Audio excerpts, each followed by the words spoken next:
Welcome to the top of the morning show. It's your girl TT from the D, and I am bringing you a very hot topic: how to put your past behind you.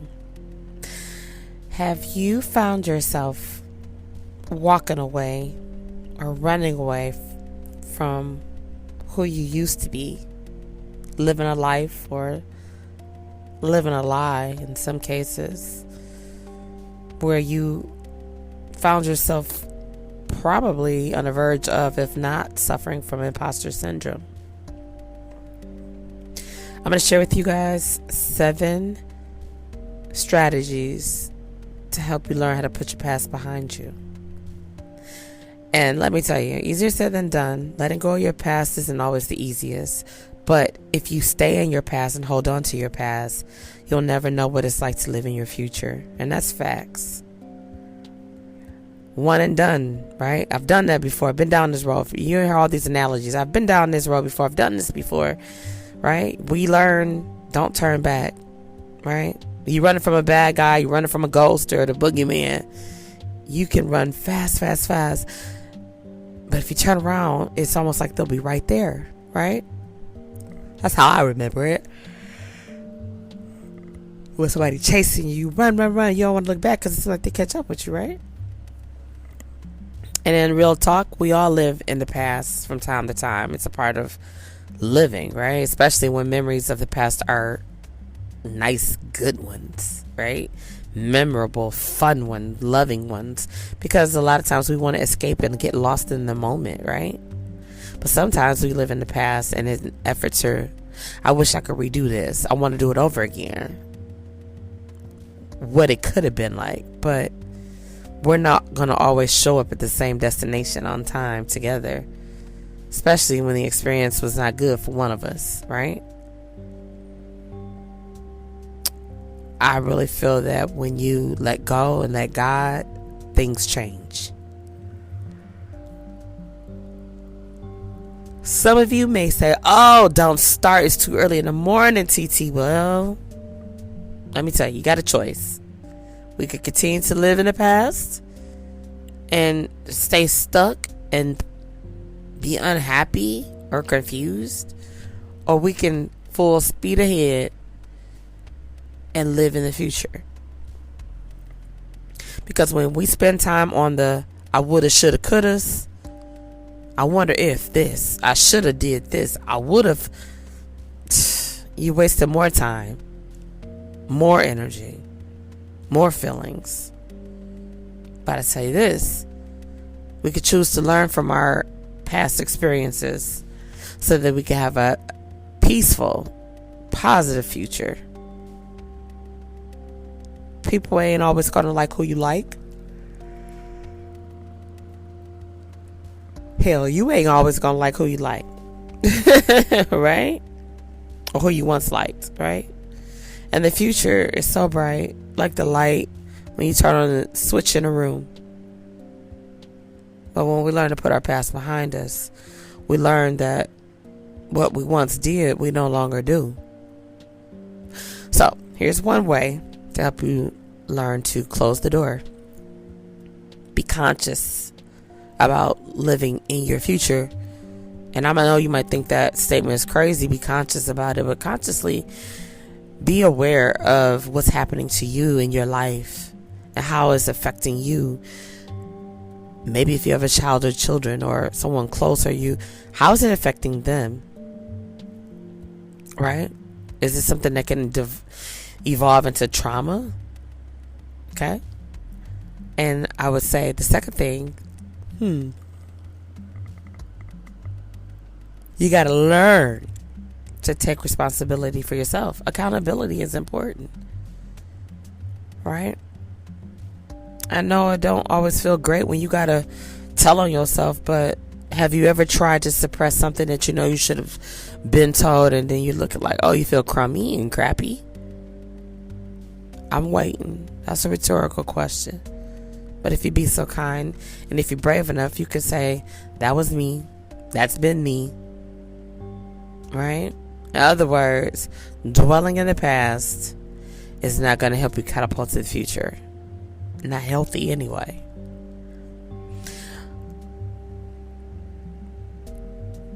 The third idea, accept the past as it is. You can't go back and fix it. If you drop a carton of eggs, it's broken. They can never go back into the eggshells and be whole again. Sometimes your friendships, relationships need to be put to the side, properly put away, never to go back to get. And people might say, oh, it's so permanent, TT. That's so permanent. Well, a lot of times we make decisions and choices that is something that's permanent. So we have to think about that in the long run of it, right?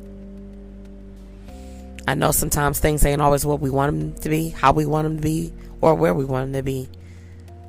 Time is everything. It's an essence. I will say that. That's something I've learned over the years. And when you accept your reality, you have no choice but to move away from what's holding you back in your past. The fourth thing is make a plan for your immediate future. What does that look like, TT? Well, determine what's most important to you, for you. Are you living in the here and now, or the then and there? You may not have an idea what I'm talking about, but when you take time to unlock your future, you will see what I'm looking at. As my good friend Tan would say, you gonna pick up what I'm dropping. Number 5, getting your strength or gathering your strength.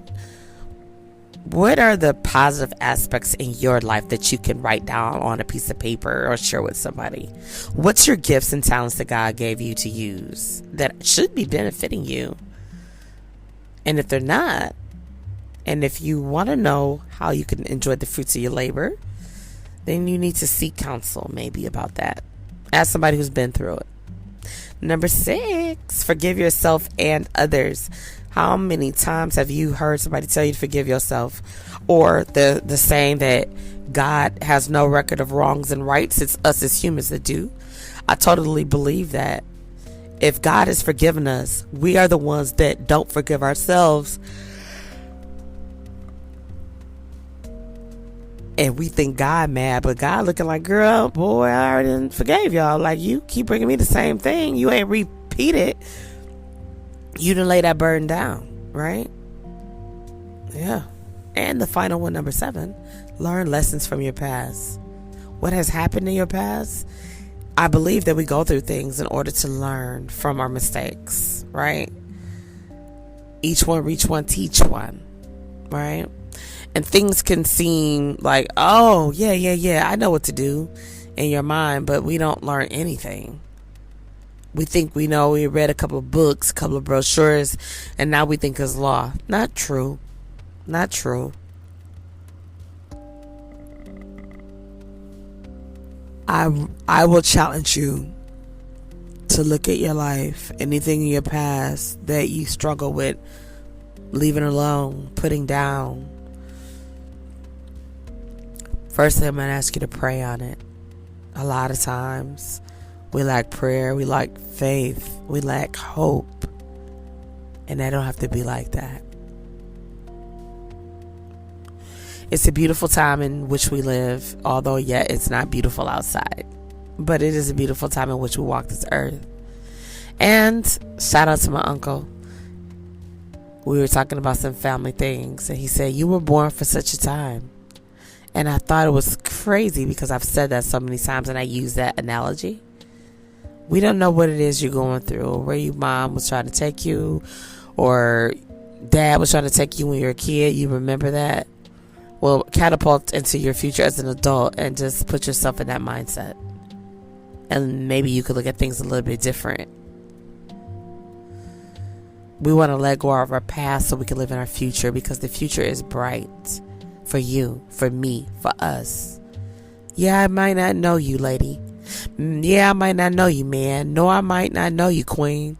No, I may not know you, king. No, I might not know you, princess. No, I might not know you, prince. But guess what? God knows you. And he knows that he designed you beautifully. It's us who corrupt the world and ourselves and allow others to do so. Take ownership of who you are and what you represent. It is your girl, TT from the D, and I'll see you soon.